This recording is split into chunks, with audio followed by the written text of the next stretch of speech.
Assalamualaikum warahmatullahi wabarakatuh. Bismillahirrahmanirrahim. Kita kembali lagi ke materi algoritma untuk web dasar.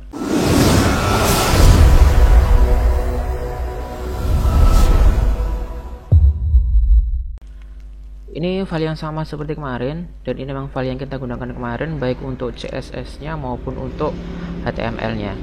Nah, ini HTML nya kalau di running kan seperti ini. Kita kemarin kan nyampe di materi ini ya, untuk materi layout. Nah, ini header paling atas, kemudian menu bar di sini. Hari ini kita akan membahas menu bar. Jadi biasanya kan teman-teman kalau ngebuka web itu kan di atas sini ada menu ya, menu yang lurus saja itu. Nah, itu sudah disebut sebagai menu bar. Hari ini kita akan membahas tentang ini, belajar tentang membuat menu bar. Jadi toolnya sama, kita hanya menggunakan file HTML dan desainnya menggunakan CSS. File yang kemarin digunakan kita running seperti ini, hari ini kita gunakan lagi untuk belajar. Nah, di materi kali ini tetap kita menggunakan CSS yang ID ya, dengan tanda pagar, sama CSS yang kelas dengan tanda titik di depannya. Nah, karena menu bar pada studi kasus kita hari ini sederhana, hanya satu garis begini saja, sehingga kita bisa menggunakan sintaks-sintaks yang sederhana juga, tanpa menggunakan flash, tanpa menggunakan gambar-gambar atau apapun. Tapi misalkan teman-teman pengen menggunakan flash, pengen menggunakan gambar juga nggak apa-apa jika emang hasilnya lebih baik. Tetapi keuntungannya menggunakan CSS adalah saat di load webnya ini lebih ringan, jadi nggak terlalu banyak makan kuota, dan saat diakses juga tidak terlalu banyak makan memori. Oke, saya masuk ke HTML-nya dulu. Menu bar itu kan ada di sini. Ini ya, tulisnya menu bar. Nah, ini menu bar. Di sini saya kasih tanda penutup div menu bar ya, seperti di bawah sini yang udah kita bahas kemarin. Jadi tiap ada penutup saya kasih tanda seperti ini biar nggak bingung dan biar nggak kacau nanti ininya codingnya. Kalau ada kesalahan cukup kita cari mana pembuka mana penutupnya. Nah, di dalam menu bar sini ini saya enter untuk memberikan wilayah, karena kita bikin wilayah, maksudnya kita menggunakan tabel. Jadi di sini nanti kita gunakan tabel, kita gunakan bantuan tabel untuk mengisi menu bar ini. Dia kan cuma satu baris saja, jadi saya pakai tabel yang satu baris. Di sini saya ketikkan, Oke, saya ulangi ya yang proses ini tadi. Nah, ini kan div ID yang kemarin kita pakai, mulai dari header sampai footer dan seterusnya.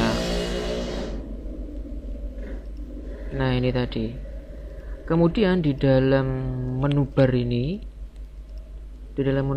mau saya isi, sehingga isiannya kan di dalam menu bar. Jadi antara div pembuka menu bar di sini dan div penutup menu bar di sini. Ini saya enter untuk memberikan area. Di dalam sini saya membuat tabel. Pakai ini aja. Row-nya hanya satu, kolomnya saya bikin contoh 4. Nah, seperti ini kita lihat hasilnya. Nah, kan tabelnya masuk di sini. Tulisan menu bar ini mau saya hilangkan. Jadi ini saya hapus tulisan menu barnya. Kemudian tingginya tabel ini mau sesuaikan dengan tingginya menu bar biar dia bentuknya nanti presisi. Oke, saya save dulu. Oke, menu barnya sudah hilang ya tulisannya. Saya isi dulu di sini, misalkan biasanya kalau menu tuh paling kiri biasanya terusnya home. Ini opsional aja, tergantung Anda nanti menuliskannya apa. Sebagai contoh, misalkan saya tulis galeri. Selanjutnya kemudian yang keempat misalkan kontak us. Saya save, kemudian kita lihat. Nah, perubahannya kan dia masuk di situ. Karena kontak us ini kan tulisannya banyak ya, sementara harusnya kan ini melebar ke sini tabelnya ini, biar kontak us ini tulisannya juga bisa satu garis saja seperti ini, jadi nggak dua garis. Sehingga tabel ini ingin saya panjangkan. Panjang itu kemarin apa ya? Lebar ya. Oke, misalkan di sini saya tulis 600. Apakah ada perubahan? Nah, oke, dia sudah lebar. Sekarang tinggal ini tadi.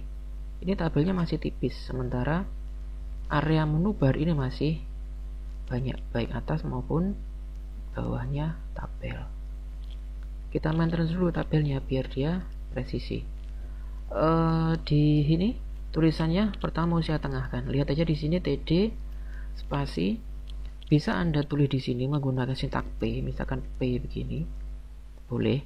Tapi saya lebih praktis ya pakai TD sini spasi. Jadi di dalam sintaknya TD saya kasih alignment untuk center misalkan. Nah, dia juga bisa berhasil tengah. Saya aplikasikan di semuanya. Alignment center. Di testimoni juga begitu, TD spasi align center. Di kontak juga gitu, TD spasi align center. Oke, apakah berhasil? Nah, semuanya sudah tengah. Sekarang tugasnya adalah untuk mempertinggi tabelnya ini tadi.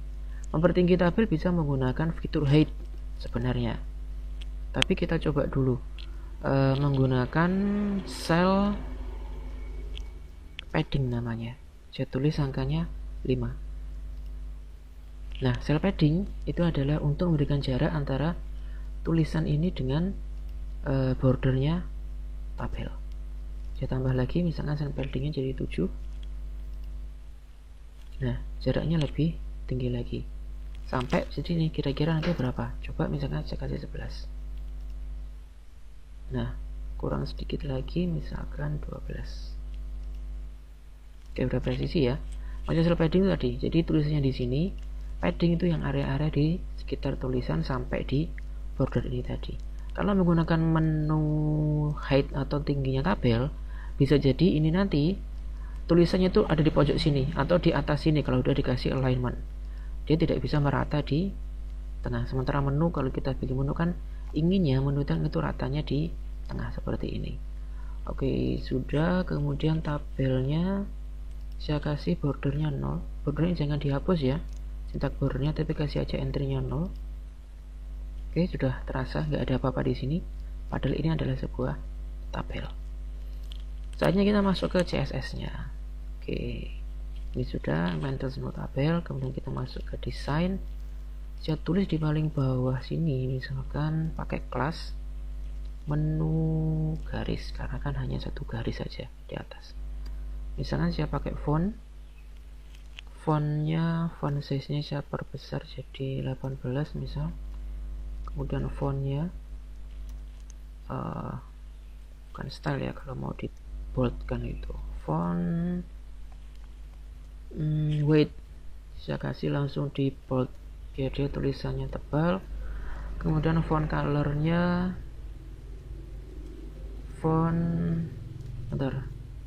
pakai langsung color spasi, saya kasih warna putih, tutup. Kemudian tutup CSS nya. Menu garis ya aplikasikan di fontnya sini. Pertama seperti ini, kalau kita kasih spasi kelas menu garis. Oke, hasilnya seperti apa? Oh, hasilnya putih ya, bentar.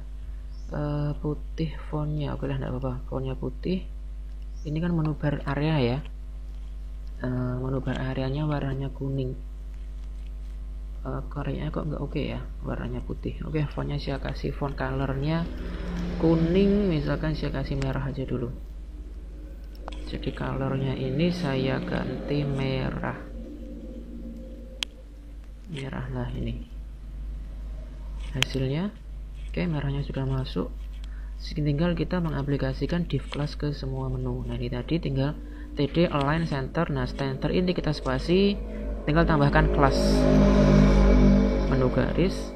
Ini juga gitu, tinggal di spasi sehingga div class-nya itu numpang ke sintaknya TD. Jadi nggak perlu lagi buka div class di tengah-tengahnya TD. Oke, sudah jadi merah semua. Nah, menu itu kan biasanya kalau kita taruh mouse di sini, itu kan dia berubah. Ini menu udah jadi, misalnya seperti ini. Saatnya kita sekarang untuk mouse yang ditaruh ke sini itu harusnya dia berubah. Seperti menu-menu pada umumnya, kalau kita taruh mouse di sini kan dia berubah itu ya. Nah, itulah fungsinya kita menggunakan CSS namanya hover. Nah, menu garis, kelas lagi, titik, ini di copy, biar menunya sama persis namanya. Taruh ke sini, kasih titik 2 hover. Maksudnya adalah di saat menu garis ini di hover, itu apa yang terjadi? Hover itu adalah aktivitas ini ya, aktivitas mouse yang mendekat ke sini sebelum diklik, itu namanya hover. Kalau diklik itu namanya on click atau mouse on click. Jadi itu namanya event. Event itu ada hover, ada mouse in click, ada mouse visited, dan seterusnya. Sekarang kita belajar untuk hover dulu. Sekali lagi saya ulangin. Hover itu adalah fungsi saat mouse mendekat. Hanya mendekat saja sebelum terjadi aktivitas klik. Nah, di sini kita kasih ini. Jadi menu garis saat hover itu terjadi apa? Nah, maksudnya seperti itu. Itulah kenapa namanya atas dengan warna hover itu harus sama. Misalkan background colornya berubah jadi biru. Kemudian ini saya copy aja font size sampai font color karena sama persis. Font size, font weight, tinggal colornya yang saya ubah. Jadi saat di hover warna tulisannya misal menjadi putih, tutup, keliru, tutup. Nah, jadi pada saat di hover warna backgroundnya menjadi biru dan warna color untuk font colornya berubah menjadi putih. Coba. Nah, maksudnya seperti itu. Jadi normalnya seperti ini. Backgroundnya putih, warna fontnya merah. Pada saat di hover atau pada saat mouse didekatkan, fontnya berubah jadi warna putih dan backgroundnya berubah jadi warna biru. Nah, ini yang disebut dengan hover. Jadi apa yang terjadi pada saat mouse didekatkan itulah fungsi dari kelas hover. Oke, sekarang ini kita tanamkan ke semuanya. Karena kita sudah tanamkan menu garis di semuanya, di saat menu garis di hover, maka perluakan ini pun juga terjadi di semua menu garis. 1, 2, 3, 4. Nah, sudah kena hover semua. Kenapa kena hover semua? Karena di sini tadi menu garisnya semua. Nah, jadi nggak perlu ditanamkan lagi. Menu hover itu adalah perlakuan. Sekali lagi, ini adalah event. Nah, event itu mengikuti kelas. Contohnya seperti ini tadi. Ini semua adalah menu garis. Di saat menu garis diberikan hover, semuanya sudah berubah.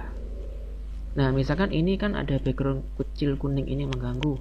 Nah, ini nanti bisa kita hilangkan. Coba dengan kita tadi kan main-mainnya di tabel cell pad ya. Coba ini saya kasih satu lagi yang ke-13. Apakah menu kuningnya sudah tertutupi? Nah, tertutupi. Tinggal bermain-main di situ, di cell padding di menunya tabel. Nah, seperti ini caranya. Jadi pada saat mouse didekatkan dia warnanya berubah. Ini pun juga bisa diubah-ubah. Misalkan pada saat menu hover sini font family saya ganti, misal font family-nya saya ganti. Yang biasanya agak beda itu Georgia misalkan. Nah,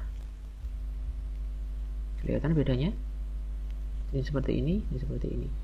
Biasanya yang paling beda itu monotype ya, kelas-kelasnya monotype Sourcify itu yang fontnya beda. Oke, di sini fontnya coba saya carikan monotype Sourcify ada enggak? Kalau nggak ada, di sini taruh edit font list.